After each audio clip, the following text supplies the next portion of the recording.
नमस्कार। कृषि समाचारों में आप सभी का स्वागत है। आइए जानकारी लेते हैं प्रमुख समाचारों की। धान की नई प्रजाति। मौसम विभाग बारिश की संभावनाओं के बीच अल नीनो को लेकर खासा आशंकित है। कम बारिश होने से धान की उपज प्रभावित होती है। नरेंद्र देव कृषि विश्वविद्यालय ने कम बारिश से धान की फसल को प्रभावित होने से बचाने के लिए एक आकस्मिक योजना तैयार किया है। इस योजना के तहत कृषि वैज्ञानिकों ने ड्राफ्ट रेजिस्टेंस और मध्यम अवधि धान की कुछ ऐसी प्रजातियों को तैयार किया है जिसमें किसान अपने निजी संसाधनों से सामान्य सिंचाई करके धान की अच्छी पैदावार ले सकता है। किसान भाइयों, कृषि विश्वविद्यालय ने वैज्ञानिकों का कहना है कि उत्तर प्रदेश में दक्षिण पश्चिमी मानसून ही अधिकतर धान की फसल पर निर्भर करती है, लेकिन पूर्वी उत्तर प्रदेश के 27 जिलों में शोध के बाद वैज्ञानिकों ने NDR 97, NDR 80, NDR 118, NDR 359 नाम की प्रजातियों को तैयार किया है। इन प्रजातियों को सरकार की मंजूरी भी मिल चुकी है। वैसे तो धान की पैदावार के लिए औसतन 500 से 600 मिलीमीटर बारिश की ज़रूरत पड़ती है, जबकि विश्वविद्यालय द्वारा डेवलप किए गए धान की ये प्रजातियां 200 से 300 मिलीमीटर बारिश में भी बेहतर उत्पादन देने की क्षमता रखती हैं। अगर इससे भी कम बारिश हुई हो तो किसान 1 से 2 बार सिंचाई करके धान पैदा कर सकता है। इन प्रजातियों की बुवाई 15 जुलाई तक कर सकते हैं और सितंबर के आखिर तक फसल काटने लायक हो जाती है। इन बीजों की खरीद पर सरकार की तरफ से अनुदान भी मिल रहा है। गांव में स्थानीय स्तर पर भंडारण की सुविधा न होने पर किसानों को फसल की कटाई के बाद औने पौने दामों पर अपना कृषि उत्पादन बेचने को विवश होना पड़ता है। किसानों की इस समस्या को देखते हुए सरकार ने गांव में खाद्य गोदाम बनाने के निर्णय लिया है। किसान भाइयों, यह काम मनरेगा योजना के तहत कराया जाएगा।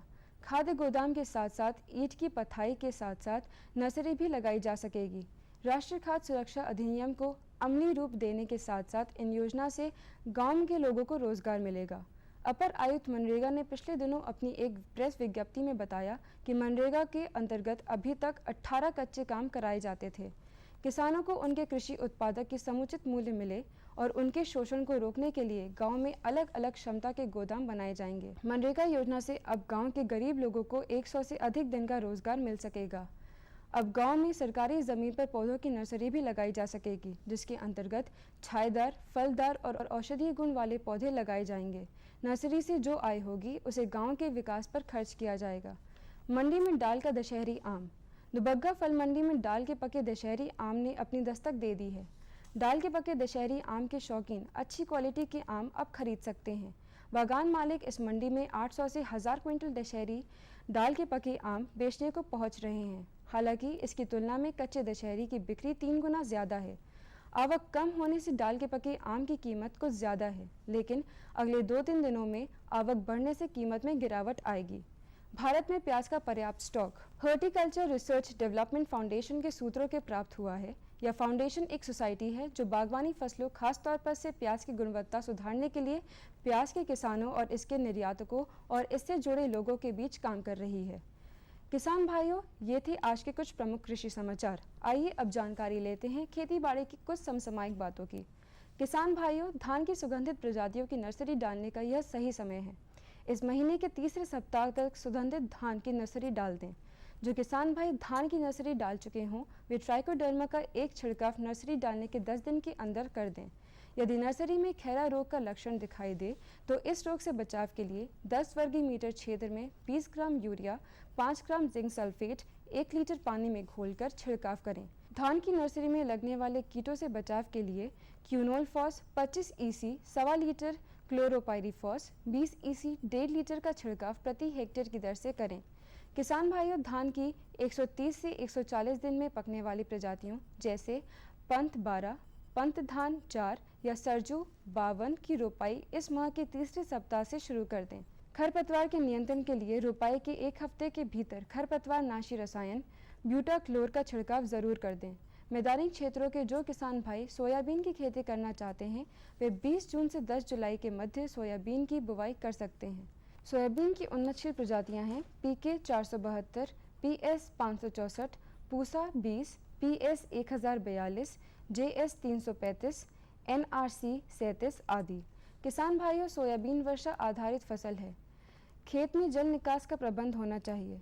सोयाबीन की बुवाई के लिए 75 से 80 किलोग्राम प्रति हेक्टेयर बीज प्रयोग करें।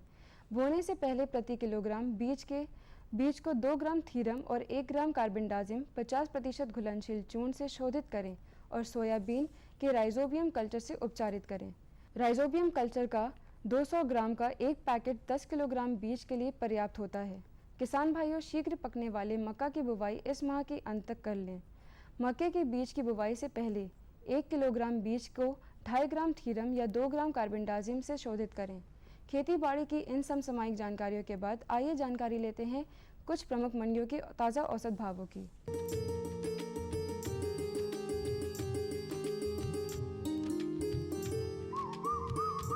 गेहूं सरधना मंडी में 1435 रुपये प्रति क्विंटल, बहराइच में 1400 रुपये, रायबरेली मंडी में 1410 रुपये, शाहजहांपुर मंडी में 1401 रुपये प्रति क्विंटल का भाव रहा। चावल सरधना मंडी में 2125 रुपये, बहराइच मंडी में 2015 रुपये, रायबरेली में 1980 रुपये, शाहजहांपुर मंडी में 2040 रुपये प्रति क्विंटल के भाव से बिका।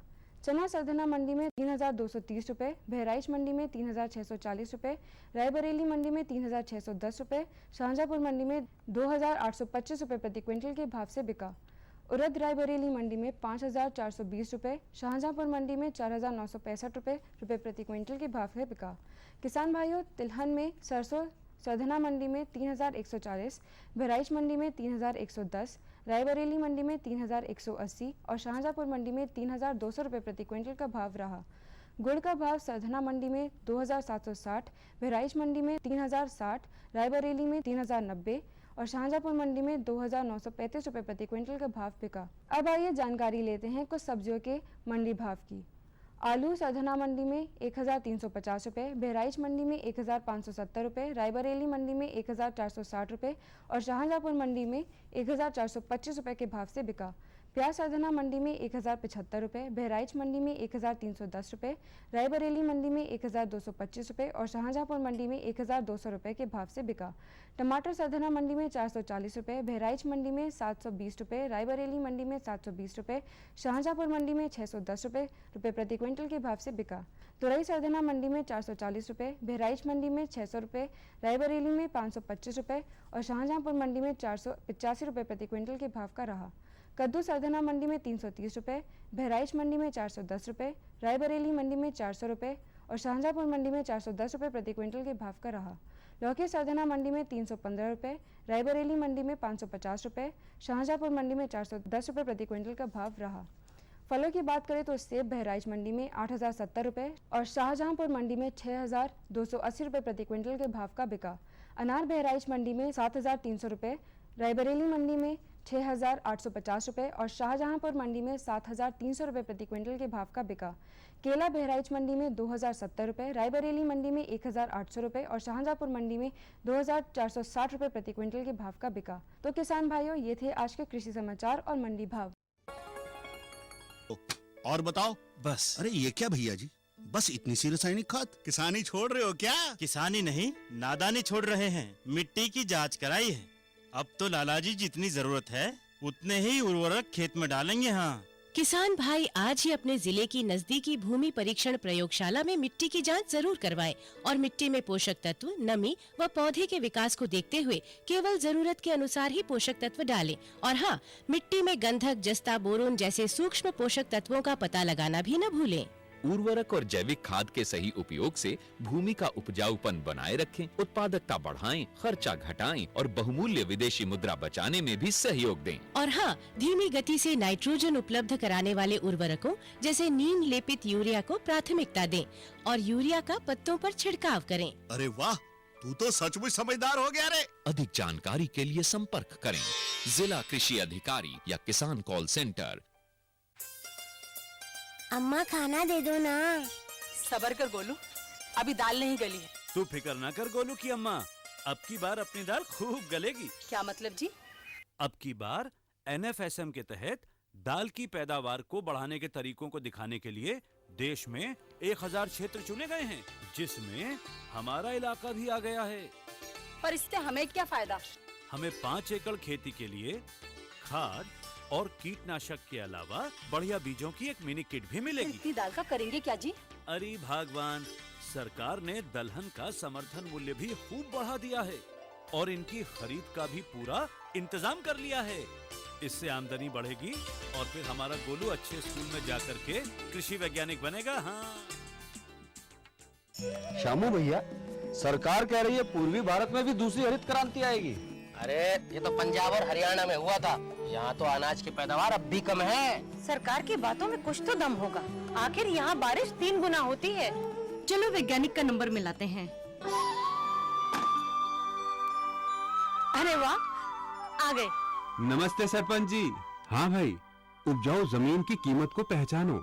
जरूरत है सिर्फ सही किस्म और तकनीक अपनाने की। पूर्वी भारत में सरकार कम गहरे नलकूप और बोरवेल के निर्माण के लिए सहायता दे रही है। लेकिन सरकार से और मिलेगा क्या? भरपूर मदद, जमीन की तैयारी से लेकर फसल की कटाई तक तकनीकी सलाह।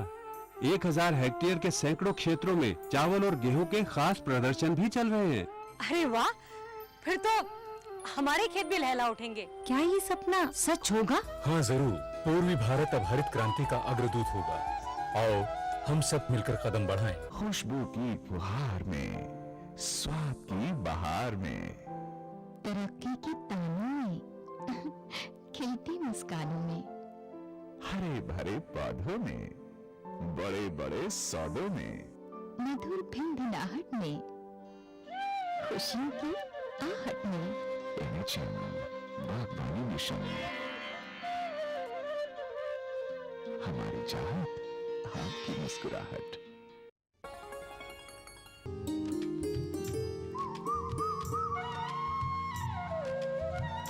कृषि समाचार के बाद एक बार पुनः आपका कृषि दर्शन कार्यक्रम में स्वागत है। बहनों भाइयों, कहते हैं कि जब बरसे तब बांधो क्यारी और बड़ा किसान जो हाथ कुदारी। बात बिल्कुल सीधी सी है। वर्षा होते ही हमें अपने खेतों में क्यारी बांधनी चाहिए और बड़ा किसान वही होता है जिसके हाथ में सदैव कुदाल रहती है। अभिप्राय ये है कि खेती किसानी में हमें सदैव सतर्कता की आवश्यकता होती है और सतर्कता के साथ साथ उचित जानकारी का भी होना बहुत आवश्यक है। तो इसी क्रम में आज हम आपको जानकारी दिलवाने जा रहे हैं संतुलित उर्वरक प्रयोग, और इस विषय पर जानकारी देने के लिए आज हमारे बीच में उपस्थित हैं इंडो गल्फ फर्टिलाइजर्स जगदीशपुर के महाप्रबंधक कृषि सेवाएं doctor SV. Singh ji. Doctor साहब, आपका बहुत बहुत स्वागत है। डॉक्टर साहब, सबसे पहले हम ये जानना चाहते हैं कि संतुलित उर्वरक प्रयोग की जरूरत क्यों है? सुनील जी, जैसे अपने शरीर के लिए सारे के सारे भोजन संतुलित मात्रा में चाहिए, नहीं तो शरीर कहीं न कहीं या तो दिक्कत में होता है या समस्या खड़ी हो जाती है। उसी तरह से पौधों को भी आगे बढ़ने के लिए हर एक चीज़ संतुलित मात्रा में होना बहुत ज़रूरी है। तो उसको पोषक तत्व जो मिट्टी में होते हैं या हवा में होते हैं वो सारे के सारे संतुलित मात्रा में हो, तभी पौधा अपना जीवन चक्र पूरा कर पाता है। इसीलिए संतुलित उर्वरक प्रयोग बहुत ज़रूरी है। फसलों के लिए आवश्यक पोषक तत्व कौन कौन से हैं? देखिए, अभी तक तो कुल 16 पोषक तत्वों की ज़रूरत पड़ती थी, लेकिन अभी 2 पोषक तत्व और उसमें आ गए हैं, जैसे निकिल और कोबाल्ट। तो जो मुख्य पोषक तत्व हैं जैसे नत्रजन, फास्फोरस और पोटास, के पास द्वितीयक पोषक तत्व हैं कैल्शियम, मैग्नीशियम और सल्फर। जो सूक्ष्म पोषक तत्व हैं जिंक है, आयरन है, मैंगनीज है। तो ये कई 7 जो है सूक्ष्म पोषक तत्व हैं। ये सारे के सारे 18 पोषक तत्व अगर पौधों को नहीं मिलते हैं तो निश्चित रूप से पौधा कहीं ना कहीं गड़बड़ करता है या दिक्कत में आता है। तो कहीं उसकी बढ़वार रुक जाती है, कहीं बीमारी हो जाती है, कहीं कोई और समस्या हो जाती है जिससे वो अपना जीवन चक्र नहीं पूरा कर पाते। तो पैदावार उतनी नहीं मिलती है जितनी किसान भाइयों को मिलनी चाहिए। जी डॉक्टर साहब, लेकिन हमारे किसान भाई उनकी भूमि में कौन से पोषक तत्वों की कमी है, कौन सी अधिकता है, ये जाने कैसे? देखिए, अभी पूरे प्रदेश के जो मिट्टी की मैपिंग हुई, मिट्टी की जांच करवाई गई, वो कृषि विभाग से भी हुई, Indian institute of soil science Bhopal से हुई और हम लोगों ने भी की। तो ये पाया कि पूरे प्रदेश के जो भी 72-73 जिले हैं उसमें नत्रजन तो बहुत कम मात्रा में है, खाली 1 या 2 जिला ऐसा है जिसमें मध्यम स्तर पर है। उसी तरह से फास्फोरस को अगर देखें तो वो भी बहुत कम मात्रा में है, 1-2 जिले खाली मध्यम स्तर पर है। पोटास भी अभी अचानक से उसकी जो स्थिति देखी जाए तो मध्यम स्तर पर पहुंच चुका है। इसके अलावा सबसे ज़्यादा जो दिक्कत में पोषक तत्व है वो सल्फर है, यानी गंधक। गंधक अभी तक हम लोग सोचते थे कि ये शायद इतना कम नहीं होगा, लेकिन 87% मिट्टी में करीब करीब कम हो चुका है। उसी तरह से अगर सूक्ष्म पोषक तत्वों की बात करें तो जिंक भी काफ़ी हद तक कम हो गया है, करीब 62% से लेकर के 65% तक मिट्टी में ये कम हो गया है। तो अभी 18 पोषक तत्वों की अगर बात करें तो उसमें से ये 5 पोषक तत्व बहुत ज़्यादा मात्रा में कम हो गए हैं। तो अगर इन 5 पोषक तत्वों को मिला करके खेती नहीं की गई तो निश्चित रूप से कहीं न कहीं फसल गड़बड़ाएगी और शायद वो पैदावार नहीं मिल सकती जो पैदावार किसान भाइयों को मिलनी चाहिए। अच्छा डॉक्टर साहब, ये जो मैपिंग की गई पोषक तत्वों की, तो ये क्षेत्रवार की गई प्रदेश में? ये हर जिले का अलग अलग मिट्टी का नमूना इकट्ठा किया गया और मिट्टी का नमूना इकट्ठा करने के बाद ब्लॉकवार भी नमूना लिया गया, जिससे ये औसत निकाला गया कि किस इलाके में और किन ग्राम सभाओं में किस स्तर पर मिट्टी पहुंच चुकी है। तो उसका एक एवरेज लिया गया, औसत लिया गया। औसत लेने के बाद एक निकाल लिया गया कि किस तरह से इसको लेकर के आगे बढ़ना है। तो औसत निकालने के बाद ये तो देख लिया गया है कि एनपीके, जिंक और सल्फर भारी मात्रा में कम है। अब उसमें ये देखना है किस तरह से इसको आगे बढ़ाया जाए। तो जैसे अभी काफ़ी लोग इसमें काम कर रहे हैं और एक नई चीज़ आ चुकी है प्रदेश में जिसको कस्टमाइज फर्टिलाइज़र बोलते हैं, यानी ग्राहक अपेक्षित खाद, मतलब मिट्टी के हिसाब से खाद तैयार हो चुकी है। तो इसमें एनपीके, जिंक और सल्फर एक ही बैग में भर करके किसान भाइयों के पास पहुंचना शुरू हो गया है। अगर वो अपनी नज़दीकी बाज़ार में देखें तो धान, गेहूं, आलू और गन्ने के लिए ये खाद तैयार होकर के पहुंच रही है। इसके क्या बोलते हैं? ग्राहक अपेक्षित खाद, कस्टमाइज उर्वरक। अच्छा, तो ये खाद बनकर के तैयार हो चुकी है। धान की फसल की अभी ये उर्वरक तैयार होकर के नज़दीकी बाज़ारों में किसान भाइयों को मिल रही है। अगर वो इसका प्रयोग करेंगे तो निश्चित रूप से जो खादें पुरानी हैं, जैसे कहना चाहिए कि डीएपी है, पोटास है, जिंक है और सल्फर है, उसको अलग अलग लेना पड़ता है किसान भाइयों को। सारे लोग ले भी नहीं पाते हैं। कारण ये है कि अगर उसको अलग अलग खरीदने जाएंगे तो शायद एक खाद खरीदेंगे, दूसरी नहीं खरीद पाएंगे। एक ही बोरे में है तो निश्चित रूप से किसान भाइयों के लिए फ़ायदेमंद है। एक साथ पहुंचेगी तो वो फसल मिट्टी में पहुंचेगी तो निश्चित रूप से फसल को उसके बढ़वार तक, उसके पैदावार तक ले जाएगी और जो पैदावार हो रही है और जो संतुलन बनना चाहिए मिट्टी में बनेगा, जिससे फायदा ज़्यादा से ज़्यादा होगा। डॉक्टर साहब, हम उर्वरकों में यूरिया का बहुत आयत प्रयोग करते हैं, तो आपका इसके प्रयोग के संबंध में क्या सुझाव है? देखिए, इसमें दिक्कत यही है कि जो खाद सस्ती है और जो आसानी से मिल जाती है मार्केट में, उसी को ज़्यादा प्रयोग कर देता है किसान भाई। पहले तो मैं अनुरोध करूंगा किसान भाई अपनी मिट्टी की जांच जरूर करवा लें, मृदा परीक्षण करवा लें। कृषि विभाग की प्रयोगशालाएं हैं, फर्टिलाइजर कंपनियों की प्रयोगशालाएं हैं, तो जहां पर भी उनको इसका लाभ मिले उसको करवा करके देख लें कि उनकी मिट्टी में कमी क्या है। और कमी के बाद जब उनको पता चल जाए कि हमको यूरिया डालना है, डीएपी डालना है, पोटास डालना है, जिंक डालना है और इतनी मात्रा में डालना है, उतना ही डालना है, उससे ज़्यादा या कम न डालें। अच्छा, जो परीक्षण के जो परिणाम आते हैं उसमें उर्वरक संस्तुत भी किए जाते हैं कि इन उर्वरकों का प्रयोग करें? बिल्कुल सारी की सारी उर्वरक की संस्तुति की जाती है। उसके अलावा उसमें गोबर की खाद की भी बात की जाती है, कितना गोबर की खाद डालें। जैसे आज के दिन अगर ये देखें तो गोबर की खाद की बहुत बड़ी दिक्कत हो गई है जी। तो गोबर की खाद या कंपोस्ट खाद या जैविक खाद जो भी है, ये किसान भाइयों के लिए समस्या है, क्योंकि जानवर उतने रहे नहीं। तो मैं ये भी अनुरोध करूंगा किसान भाइयों से कि रासायनिक खादों के साथ साथ थोड़ा सा जो कार्बनिक खादें हैं या हरी खाद है, उसको भी जहाँ तक प्रयास हो पाए उसको लगाने का प्रयास करें। अगर उनके पास नहीं है तो बाज़ारों में ये चीनी मिलों की खादें आ रही हैं या कुछ कार्बनिक खादें लोग कचरे की बना करके दे रहे हैं। अच्छी कंपनियों की खाद खरीदें। अभी जो हम लोग बात कर रहे थे कि भाई कहाँ से किसान भाई खाद ले जी, तो देखिए हर चीज़ का एक तरीका होता है। आज हम और आप किसी सामान को खरीदने जाते हैं तो पता तो है ही है कि हम इस दुकान से लेंगे तो शायद सामान अच्छा मिलेगा, तो उस दुकान पर ही जाएं जिससे निश्चित रूप से उसका प्रमाणित उर्वरक मिलते हों, अच्छी कंपनियों के उर्वरक मिलते हैं, कहना चाहिए। और ये चीज़ जो अभी बात हो रही थी कि किसान भाइयों को किस तरह से बताया जाए, देखिए आजकल जागरूकता धीरे धीरे क्या बहुत तेज़ी से आगे बढ़ चुकी है। टेक्नोलॉजी बहुत ज़्यादा आगे बढ़ा हुआ है।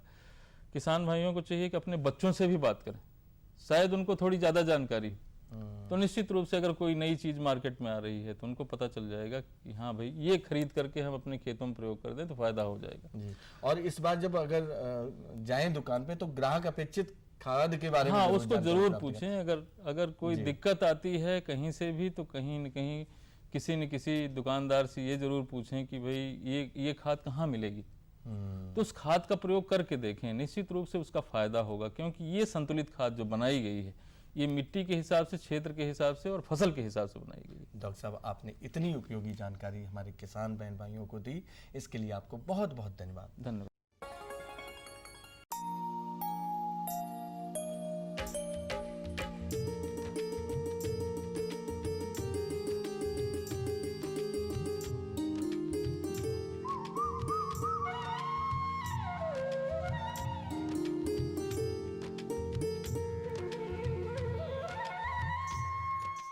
नमस्कार। खेती की जानकारी के बाद प्रस्तुत है मौसम समाचार। पिछले दिनों प्रदेश का अधिकतम तापमान 35 से 37 डिग्री सेल्सियस तथा न्यूनतम तापमान 23 से 25 डिग्री सेल्सियस के बीच दर्ज किया गया। शुक्रवार को सुबह ज़्यादातर क्षेत्रों में तेज़ हवाओं के साथ गरज चमक के साथ छींटें भी पड़ीं। मौसम विभाग के पूर्वानुमान के अनुसार अगले 3 से 4 दिन तक गरज चमक के साथ बारिश हो सकती है। वैसे मानसून ने पूर्वी उत्तर प्रदेश में दस्तक दे दी है, जिसका असर गाजीपुर से सुल्तानपुर के कुछ हिस्सों तक देखा गया। किसान भाइयों को सलाह दी जाती है कि मौसम के रुख के अनुसार शीघ्र एवं मध्यम अवधि में पकने वाले धान की प्रजातियों की रोपाई का कार्य शुरू करें। खेत की तैयारी करते समय मृदा शोधन के लिए ट्राइकोडर्मा 2.5 किलोग्राम प्रति हेक्टेयर के साथ 65 से 70 किलोग्राम गोबर की खाद भी डालें। जो किसान भाई सोयाबीन की खेती करना चाहते हैं उनके लिए इसकी बुवाई का उपयुक्त समय है। किसान भाइयों, मौसम के अनुरूप खेती का अच्छा लाभ अर्जित किया जा सकता है। मौसम आधारित नकदी फसल के रूप में सब्जियों की खेती करें। वर्तमान समय में किसान भाई बरसात की फसल के लिए टमाटर की नर्सरी डाल दें। टमाटर की सामान्य उन्नत किस्मों में काशी अमृत, काशी अनुपम व काशी तथा संकर किस्मों में स्वर्ण वैभव तथा अविनाश 2 को बोएं। किसान भाइयों, टमाटर की खेती हर प्रकार की भूमि में की जा सकती है। ध्यान केवल इतना रखना है कि भूमि उचित जल निकास वाली हो। मौसम के अनुसार जो किसान भाई बैगन की फसल लेना शरदकालीन फसल के लिए इसकी नर्सरी डाल दें। जिन किसान भाइयों ने पूर्व में नर्सरी डाल दी है वे इसकी रोपाई का कार्य शुरू कर सकते हैं। बैगन की अच्छे उत्पादन के लिए इसकी उन्नत प्रजातियां हैं पूसा हाइब्रिड 5 या काशी संदेश का चयन करें। तो किसान भाइयों, ये थे आज के मौसम समाचार। कुछ और नई जानकारियों के साथ मंगलवार को फिर उपस्थित होंगे। तब तक के लिए नमस्कार।